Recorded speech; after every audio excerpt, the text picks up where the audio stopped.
Alright, the time has finally come to talk about one of the most powerful waifus in fiction, the dragon waifu. Now in Greek mythology, the dragon waifu will more than likely be called a dracana. By definition, this is a female serpent or dragons with sometimes human-like features. And I know to the modern ears that sounds very appealing, but apparently not to the Greeks. A dracana sure had human-like features, but mostly had serpent and dragon-like features. A lot of these dracana were said to be creatures of pure horror. Now apparently there are a lot of dracana in Greek mythology. One of the more famous ones you probably already heard of is Medusa. Except with her tail, it was said that she was fused with the parts of a dragon. In some stories. In other stories it could differ. Now my other two examples may shock you. The Lamia monster, or apparently the half woman half snake woman, is considered a dracana and has some relation to dragons. And my other example is the mother of all monsters, Echidna. And being called the mother of all monsters was no exaggeration by any means, because this one was pumping out all types of legendary monsters. And I mean damn near almost all of them.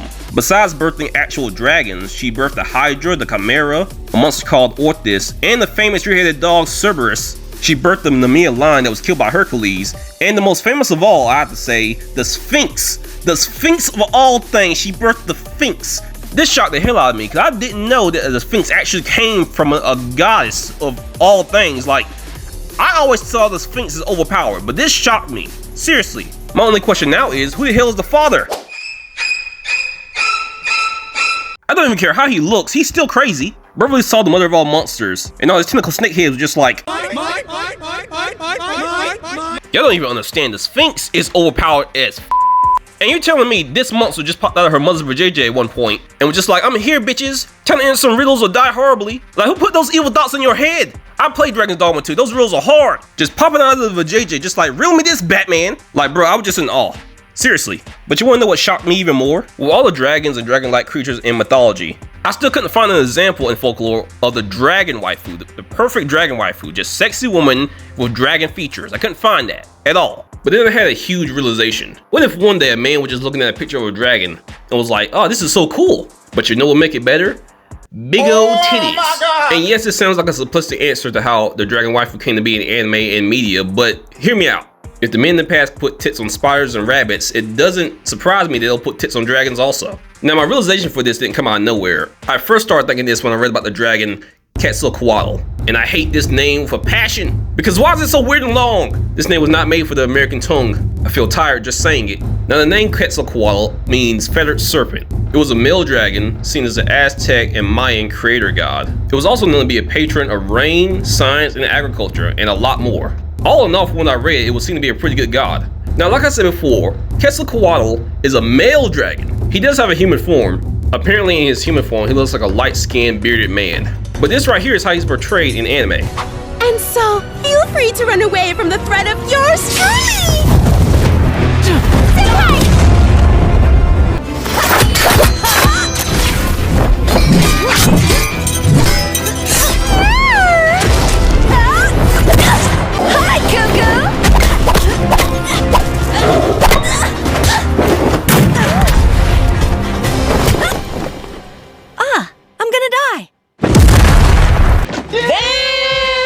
I have to applaud the Japanese for just being true men of culture. They may have turned Quetzalcoatl into a female, but they did not pull any of the punches with his power. This Fate series is Fate Grand Order, and I've watched this anime and this character is overpowered, as a dragon god should be. However, in the anime itself, it doesn't ever show her in her dragon form, at least from what I can remember. You can correct me if I'm wrong in the comments. But still, this is a representation of Quetzalcoatl in anime. So I kind of have to count her as a dragon waifu, even though she doesn't have any actual dragon features. However, this not stopping me. You saw how powerful she was. She can definitely give you that good snoo. She may kill you while doing it, but I mean, that's not stopping me. I'm sorry, that's just not. I'm trying to go out with a bang just like this. Approved! Now here's arguably a better example of Quetzalcoatl in anime. 戦いは嫌だよね。ケツァルコアトルは臆病者だ。強いくせに戦いに参加しない。戦いは嫌いだよ。旗から見ててなんて不毛なんだろうって。トール君さ、混沌勢なんてやめちゃったら。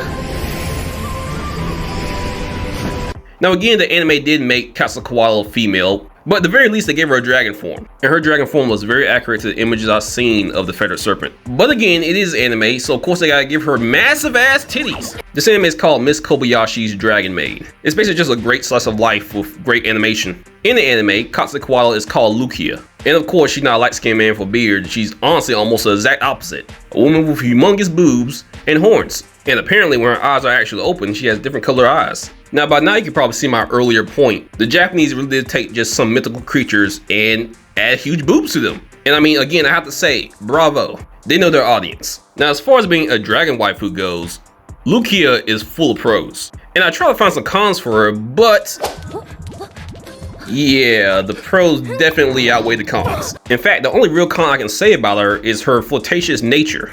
She doesn't seem to have much dignity when it comes to how she dresses or how she acts around people as far as how she looks and her, flirting. So she'll end up doing weird things like this with people who are a lot younger than she is. Specifically, Shota. There's one more thing, and it's all I have left. My body. Pause. So yeah, Lukia is definitely the type of character who would smash almost anything. And I feel bad for Shota here, because low-key, he's a whole ass victim. But also low-key, I hate him, because it should have been me, goddammit. Me, not him. God damn it. Realistically, you will have to smash Lukia before she gets taken to jail. And I mean, if you can beat the FBI to that poom poom, you win at life. That's all I got to say. Now in this specific anime, a lot of the characters are just dragon waifus. And from what I read, all of them should be at least legal age, except for one, and that's Kana. She can't be counted as waifu, but she is baby. She's also probably the main reason this anime aired for as long as it did. Now before I continue, I have to say that most dragons that I read about in the past as far as mythology and folklore all have different sets of powers, abilities, and titles. A dragon can go from being seen as a god or goddess to being seen as a horrific monster. All depends on who's telling the story. But it was seen that all dragons and all dragon waifus have abilities like super strength. They're usually invulnerable to most things. The majority can fly, and they can all breathe some type of element, so it's not always fire. Now Toru, one of the main characters of the Dragon's Maid anime, is first depicted as a European style dragon with green scales and black wings. And as far as the looks goes, in human form, there are only pros really. And the only con I can find is that she only seems to be interested in Miss Kobayashi. Now Miss Kobayashi is just flat-chested Makima with glasses. So yeah, as far as the character goes, if you're a woman, you may actually have a chance. If you're a guy, you're out of luck. I know, tragic, but I have to admit she has a good taste in women. Now my favorite dragon waifu in this anime is Elma. For one, Elma did not choose the bear, and all she wants to do is eat. And I low-key understand that. You cannot blame a dragon for trying to get his grub on. Now even though Elma is adorable as hell, she did show me that dragons can have a lot of cons when it comes to food. Because seriously, all she wants to do is eat. She wants to eat so badly, she got a job in the human world. So of course Elma herself gets a definite smash. But how much do dragons really like to eat? Of course I took to the online world to find the answer. And I found info comparing dragons to crocodiles. And as far as myths go, dragons should weigh a lot more than a crocodile. Obviously meaning they need more food.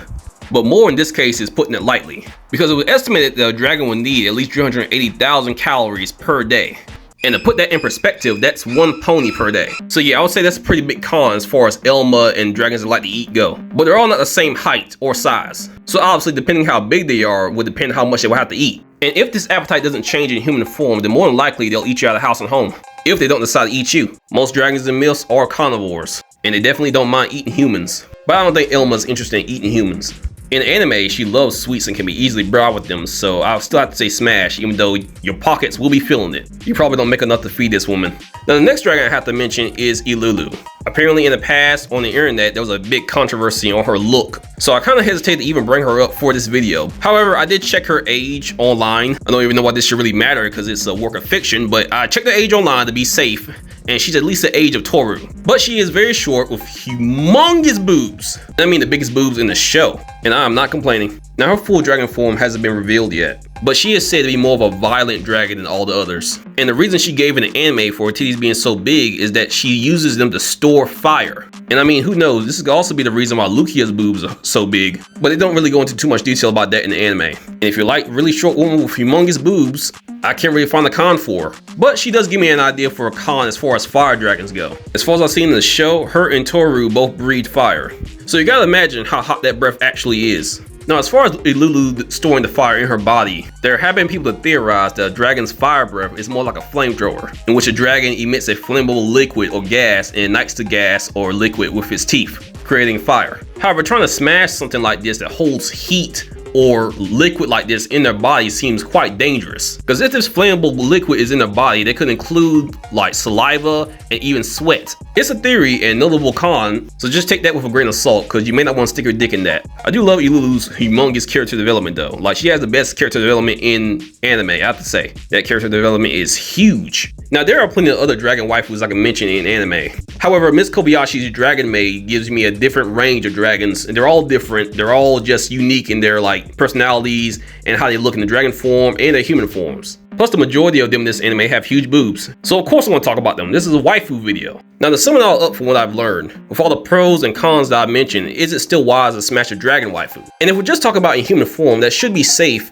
But again, there's a small chance of acid-like saliva. But according to anime logic and theorists, the bigger they are and the more powerful they are can affect how big those boobs are. Having super strength really isn't a con unless you can't control it. And if you're rich, you shouldn't have any problems feeding the dragon. And obviously what I'm saying is, if you're the average Joe, smashing any type of dragon will come with a lot of risk. And that is only if she doesn't immediately try to kill you or eat you. I would say a character like Hellboy that's fire resistant is the best type of character for a dragon waifu. But obviously the average Joe isn't Hellboy, so you may be screwed. Unless you have the Riz of Donkey from Shrek, she may immediately just eat you. And in myths, fire dragons do usually cook their meals with their fire breath before they chow down. So yeah, before you even get a chance to Riz her up, she may just see you as a meal. So before you get a chance to burst out the one-liners, you may be mentally, physically, metaphorically, spiritually, and canonically cooked. And if she's anything like the goddess of all monsters, she probably only likes 6 foot tall bad boys anyway. Now, which type of waifu do you think I should do next? Hold up. Wait a minute. Alright, so shout out to this guy right here, because he mentioned to me about a creature I knew nothing about called a Yusa, or maybe the Yuha. I have no clue. Names are weird, don't judge me. Apparently, the Yuha is a legendary creature from Turkish folklore. In fairy tales, it was described as a beautiful damsel who would marry men to beget offspring. Now, in its main form, it has a dragon's head that can breathe fire and it can possess a poisonous bite. It may have a reptilian body with 2 legs, sometimes none, and a barbed tail. And it can turn into a handsome young man or a beautiful young woman to seduce, protect, or terrify people around them as their whim dictates. In many ways, it almost sounds like a succubus, but that's just my opinion. Earlier in the video, I did say I couldn't find the beautiful dragon-like woman in mythology that seems to be connected to that of the dragon waifu. But this kind of hits the nail on the head. Just like a lot of the waifus I mentioned in the video, the Yuha not only has a dragon head and fire breath, but can turn into a beautiful woman. But I won't keep you for too much longer. I just thought this information was very interesting. By the way, you guys have been great. I love all your interesting comments. And if you want more of this, just remember to like and subscribe. You guys have a great day. Bye.